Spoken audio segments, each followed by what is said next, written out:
Have you noticed that Europe is quietly changing the way people cross its borders? And I'm not talking about some abstract plan for the distant future. I'm talking about a real system that is being rolled out right now. A system where passport stamps disappear, biometric scanners take over, and your entries, exits, visa history, and travel record all become part of one digital file. If you travel to Europe, if you plan to move there, or if Schengen visas are relevant to your future at all, then you need to understand what is changing before you find yourself standing at passport control. Because by 2028, Schengen will work very differently from the way it works today. My name is Alex Silivanoff. I'm the head of Visa Center in Toronto, Canada, a company specializing in relocation, immigration, and travel visas. With decades of global experience in diplomacy, visas, and legal documents, I help my clients navigate complex international paperwork with confidence and zero stress. If you need a power of attorney, a visa, or just solid advice on global travel bureaucracy, you're in the right place.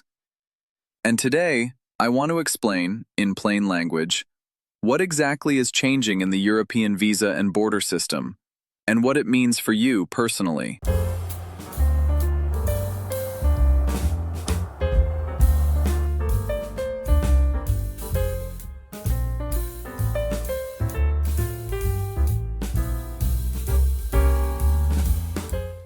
Three major changes are coming. The EU reform is built around three connected systems.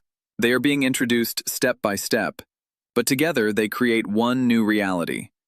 And here's the interesting part. For people with a clean travel history, these changes may actually make life easier. Less paperwork, fewer lines, more digital processing. But for people with visa violations, overstays, or weak documentation, this system could become much less forgiving. So let's break it down. First change, EES, the new entry-exit system, is being introduced. The first major change is called EES, the entry-exit system. This is the foundation of the whole reform. It has already been partially introduced, and from April 9, 2026, it is expected to operate across all 29 Schengen countries. What does that mean in practice?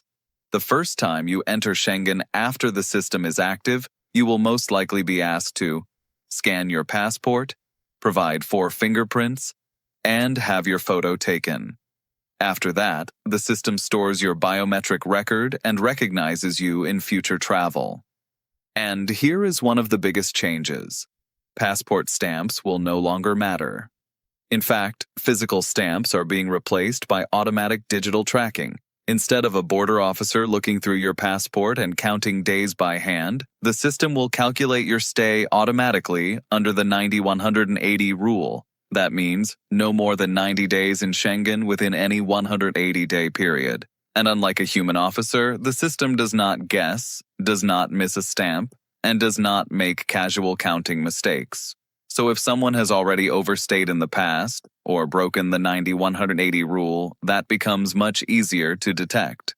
This is exactly why your travel history now matters more than ever. Now, who is not affected by EES? Not EU citizens, not people with permanent residence, not people with residence permits, and not holders of long-term national visas, Category D. So this system mainly targets short-term non-EU travelers entering Schengen. Second change, ETIAS, Travel Authorization for Visa-Free Visitors. The second part of the reform is ETIAS. That stands for the European Travel Information and Authorization System. This is expected to launch before the end of 2026. Here's the simple version. If you are from a country that currently enters Schengen without a visa, you will soon need to apply online for pre-travel authorization. It will cost €20 and should remain valid for 3 years. This is not a visa, but it is still mandatory. No ETIAS, no boarding, no entry. It does matter for citizens of countries with visa-free access, for example, countries like Georgia or Armenia. Right now, many people hear visa-free and assume that means they can simply travel. That will no longer be enough. Visa-free travel will still exist, but only with prior authorization through ETIAS. So this is the second layer of control. Third change, EU VAP. Schengen visas go digital now. The third part is the most serious long-term change. It's called EU VAP, the EU Visa Application Platform. Its target launch date is 2028, and this is where the whole visa process starts to change in a very visible way. The goal is simple. Schengen visa applications will move online, and eventually the traditional visa sticker placed in your passport will be replaced by an encrypted digital code, essentially a secure machine-readable barcode. In other words, the classic visa label in your passport is gradually heading toward extinction. Now, an important detail. For your first application, you will still need to appear in person to submit biometrics. That part is not going away immediately. But if you apply again later and your biometrics are still valid, the personal visit may no longer be required. That is where the convenience starts. But that convenience comes with much deeper screening. Because once this platform is fully operational, EU systems will be checking everything together in one integrated process. Your visa history, your biometric data, and relevant security or criminal database information, all at once, all in one review, every time you apply. Why a clean history now matters more than ever. Let me say this very directly. A clean visa history is no longer just a nice advantage. It is becoming one of your most important assets.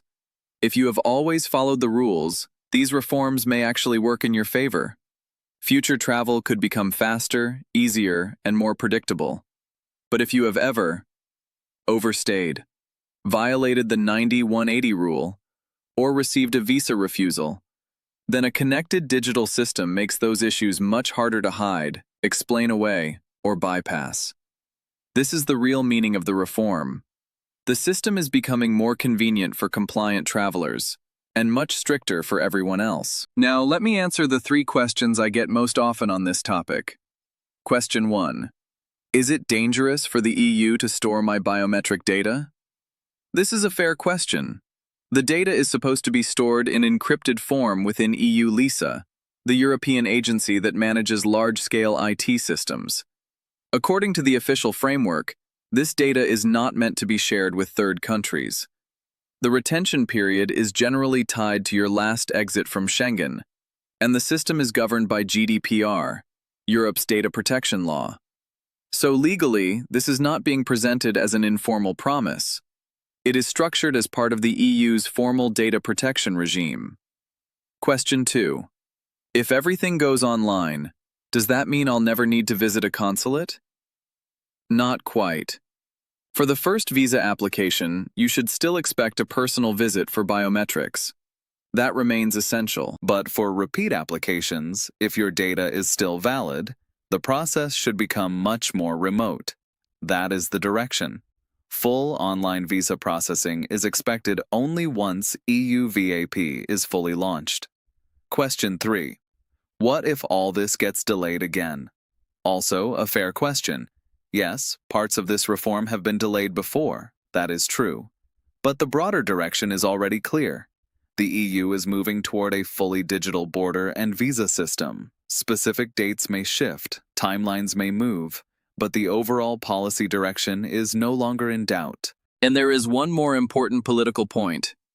In January 2026, the European Commission introduced a new visa strategy. And this matters for another reason.